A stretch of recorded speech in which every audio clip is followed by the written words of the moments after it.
Hey, it's Ken from Junk Away Trucking. Wanted to reach out to all of you and just introduce ourselves, let you know a little bit about who we are, what we're doing. And our intention is to talk a little bit about our business model, how we do business, maybe utilize it as a resource for some of y'all that are just getting in the business, just getting started, or maybe even just sharing some tips between people that have been in the business. Just a little background on this business. I've actually been in the junk removal business for a long time. I worked with bank foreclosed property for a long time. That sort of faded off. Then we were doing a little bit of retail work, and that sort of faded off. We've got an auction business as well, and we have a channel called Resellers Network that, feel free to check out. That's on YouTube as well. That talks a little bit more about how you sell the stuff that you obtain from these cleanouts.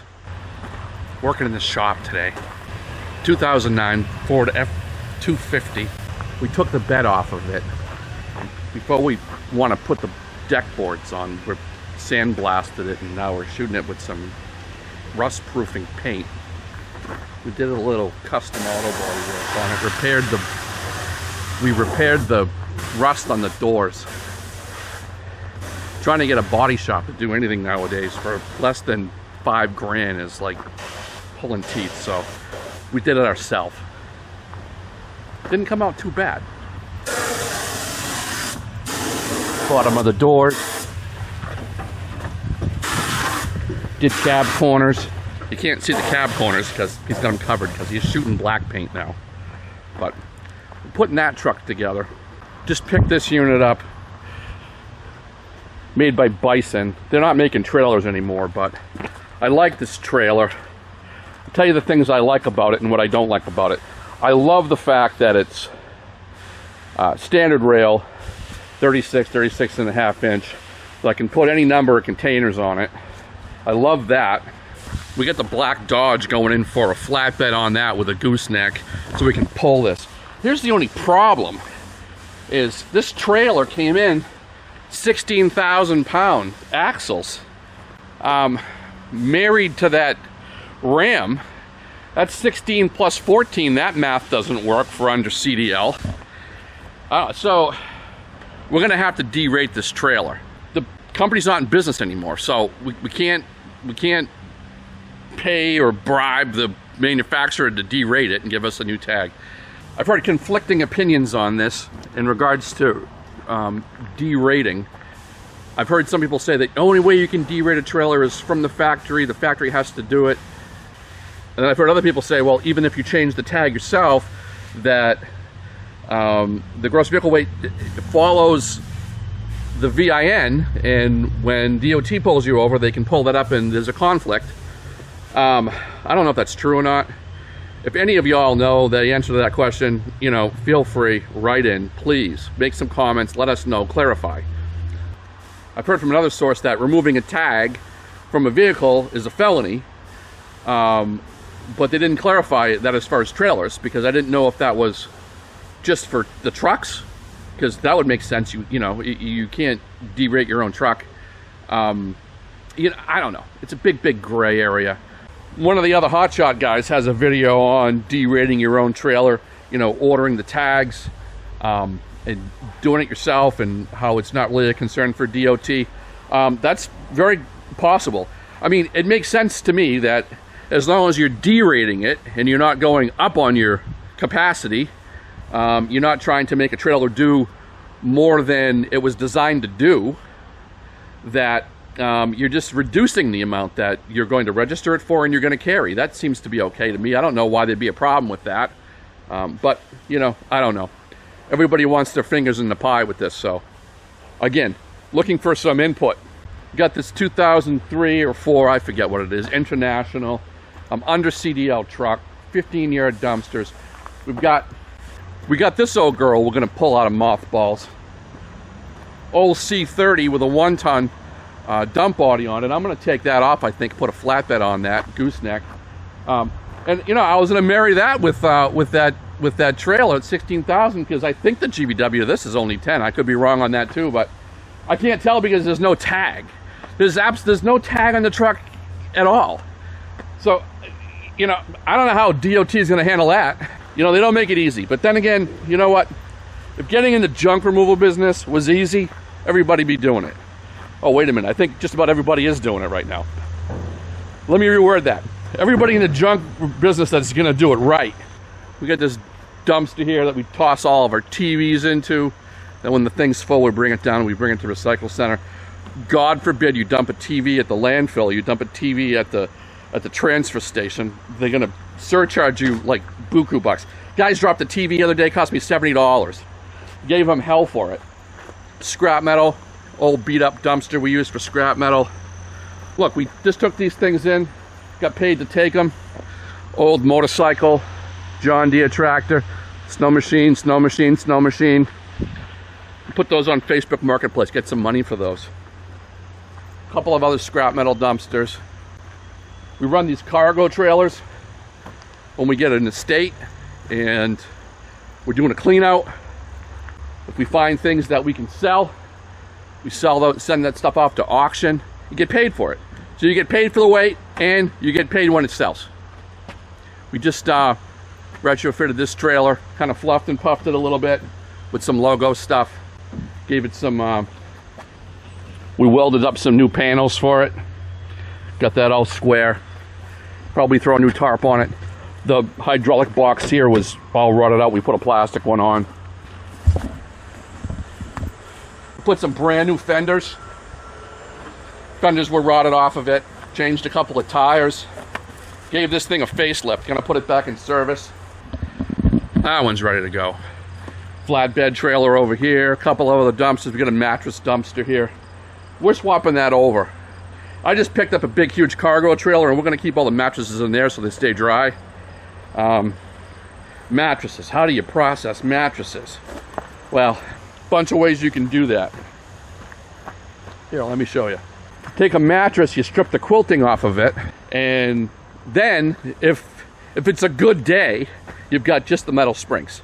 And my experience is that you can bring the metal springs to the scrap metal dealer. Chances are he doesn't want you dropping off a whole container full of just mattress springs. But you know, you throw a few in every time you do a scrap metal run, you get rid of them that way. Because they get caught up in the machine that grinds this metal up. But if you bring him a few now and then, he's not going to complain. Scrap metal right now, I don't know, it's somewhere around light iron, 50, 60 bucks a ton, something like that. That changes all the time too, by the way. I tell you, I've been in and out of this business for almost 30 years, gosh.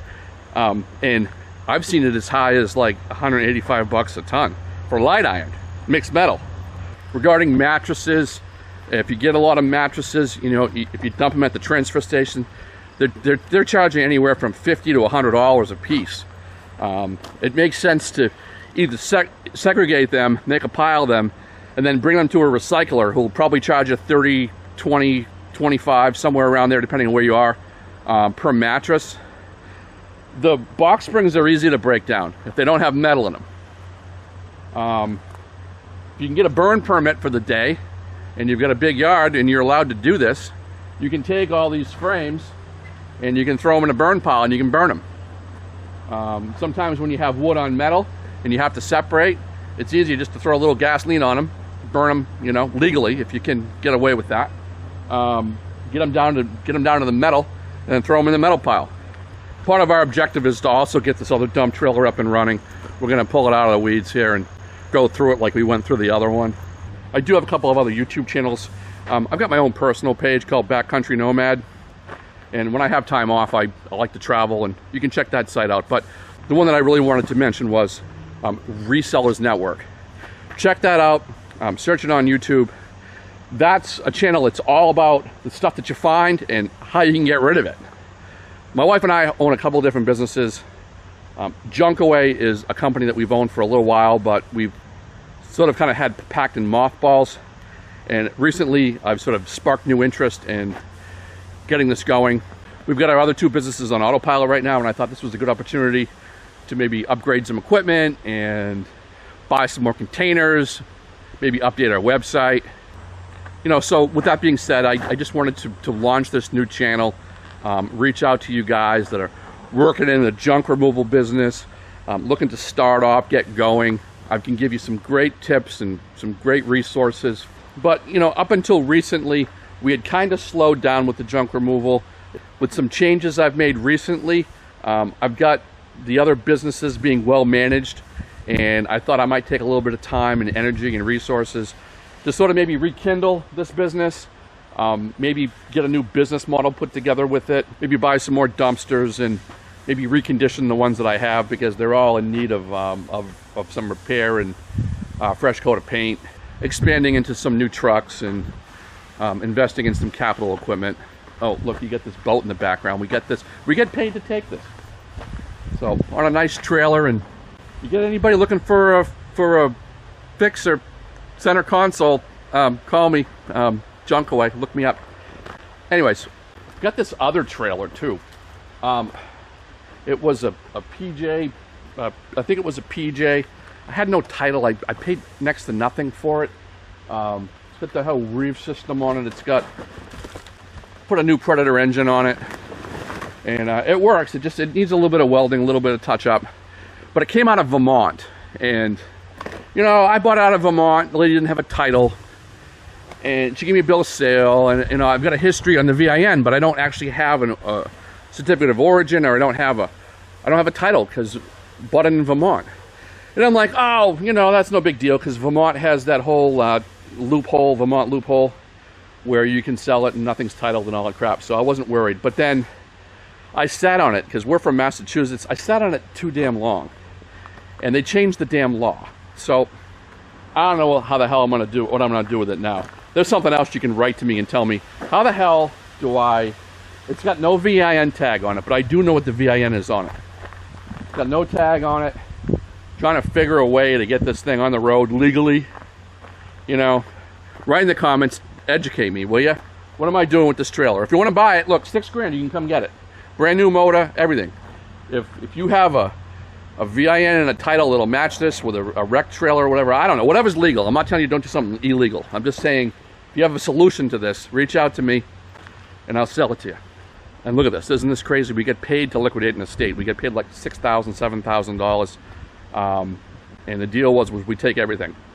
Got these 2 snow machines in here. Snowmobiles, really good condition, being protected, all that. It's part of why I like this business so much. This is a really cool business if you like to treasure hunt. You know, you're always finding cool stuff, and the guys and the crew, they're always finding cool stuff too. I mean, they find furniture that's clean, they find, you know, anything, tools, you know. My guys go home with stuff, you know, every day they go home with stuff, and that's fine with me. I call it a job perk. In Massachusetts now, they just passed a new law that says you can't put clothes, you can't put shoes, and you can't put, you know, large amounts of cloth or anything that has to do with like textile material. So we've had to find a solution for that as well. The clothes are easy, because those you can drop off as a donation, but when you get into large amounts of textile stuff, you know, if you have a solution, let me know what it is, because we're always looking for solutions for textiles, cloth, that sort of thing. Cardboard, if you want to be diligent enough to separate your cardboard from your load, well, you can get paid for cardboard too. So, you know, my opinion in regards to cardboard is it's more labor intensive than it's worth as far as trying to sell it for money. You know, unless you're doing it on a big scale and your end product is recycling, or not just junk removal, then you've got systems in place. But for the most part, if your transfer station allows you to put cardboard in with your waste, then it's just cheaper just to do it that way than try to get paid for it. But some transfer stations won't let you do it. They'll make you separate it. I think that being here in Massachusetts, I think that I, hands down, probably live in one of the most expensive areas to transfer or to dump. We're probably also in one of the strictest regulatory states in regards to what you can get rid of and what you can't. Regarding other contraband items like tires come back here to the yard. We put them in a tire dumpster, and when we get the dumpster full, we go and we pay by the pound. That's a heck of a lot cheaper than paying the surcharge per tire at the landfill. Same thing with refrigerators and air conditioners. It's funny, because if I dump an air conditioner on the floor of the transfer, they're going to surcharge me $30, $40. If I palletize them and bring them to a different recycler, he'll actually pay me for them. Go figure. White goods and appliances, those get kicked off the truck as well. Those go into a metal dumpster. No sense paying at the transfer station to do that. when you're not running hook trucks and when you're not running dumpsters and when you don't have the ability to be able to sort, that's really key to putting you in a different game. See a lot of guys, they're buying, you know, the Isuzu, the NPRs. They're what, anywhere from 10 to 14 yard bodies, but they don't have the ability to be able to separate and sort. When you have a truck, ideally a box truck and a trailer, with under CDL, because CDL drivers want, you know, more pay and they want benefits and things. But you can pretty much put just about anybody in a truck as long as you trust them. But having a box truck married to a trailer is an ideal situation when you're working in areas that aren't in the inner city. When you're working in the inner city, you definitely need a short wheelbase. Pulling a trailer is just an extra drag. Like if we go into Boston, I'm not bringing a big truck with a big trailer. Forget it. Tight little streets. But out in central Massachusetts, for the most part, people have driveways. For the most part, the roads are wide enough. You're not very congested unless it's rush hour. So what really makes sense is you have a box truck or van that you can put, we call it keeper stuff. That's stuff that has value. You put that in there. Or you can marry a cargo trailer to a dump truck, and then when you're doing the clean out, you can put the keeper stuff in the cargo trailer, and you can put the trash, of course, in the dump truck, or any combination of the two. But that seems to work best for us. Just to give you an example, as far as resale, right? A lot of guys, there's a lot of channels out there talk about junk removal, but not a lot of them talk about this, and that's resale. Some touch on it. I'm going to get more detailed and more involved in that in some future videos. So if you like the content of this video, please subscribe. But if I were to run numbers and say, okay, look, you know, 2 years ago, this business was doing roughly $300,000, which is probably on a small scale in regards to, you know, rubbish removal. But $300,000 gross, that's split up between in-house, you know, clean out services, more like 2 guys in a truck, and dumpster rentals, which was a very, very, very small part of our business. You know, so working with those numbers and those grosses, I would say that we were probably generating another $30,000 to $40,000 a year, adding to our business just in reselling items that people have paid us to take. Well, what's the best way to sell that stuff? Well, you know, the bigger items you can put on, you know, Facebook Marketplace or, you know, one of those other selling apps, stuff like that, Craigslist. But I don't know about you, but my time is more valuable than spending my weekends every weekend out at the flea market. And you know, you're only selling a small percentage of that stuff. So a couple of different options for you. You can either find an auction company to work with you, or you can make your own, or you can do your own auctions. And there's ways and resources to do that. And I would encourage you to reach out to me, and I'd be happy to share that with you. Or go to my other channel, Resellers Network, on YouTube, and there's a ton of ways that'll talk to you about how to start and run an auction business. My wife and I run 3 different businesses. Our cash cow is our real estate brokerage. And our secondary business has been our auction business. And lastly, Junkaway has been sort of our DBA that kind of bridged the gap between those 2 businesses. You know, we got involved with it, like I said, initially with bank foreclosures. I was a foreclosure contractor for years. They would call them securing contractors. We worked for several large operations, and we were doing a lot of volume. That's when I bought my first hook trucks. And our hook trucks were for us. I wasn't putting out rentals. But they were giving us volume. I mean, we were doing, you know, 2 crews a day, doing a house to 2 a day. And I'm not talking about a $100 pickup. I'm talking about, you know, average job was $2,000, $3,000. Some of them went as high as $6,000, you know, $8,000, $9,000, $10,000. Those would be a really high-end paying job. We'd bring a skid steer out. We'd, you know, do all that. But then the whole foreclosure market sort of dried up. So we shifted over to doing estates. Both with estates and foreclosures, we were getting so much personal property that people were paying us to throw away. We started another business, and now that business tends to gross more than our junk business. But I think I'm going to flip that. I think we're going to put some resources into this and get this going and get it off the ground again. Hence the YouTube channel. If you found value in the content that I'm providing, we are going to be doing more videos on this channel about junk hauling, reselling, everything that has to do with this business and this industry. Please consider subscribing to the channel. I welcome your comments and I welcome your input. We have a presence on Facebook. Just look us up, Junk Away.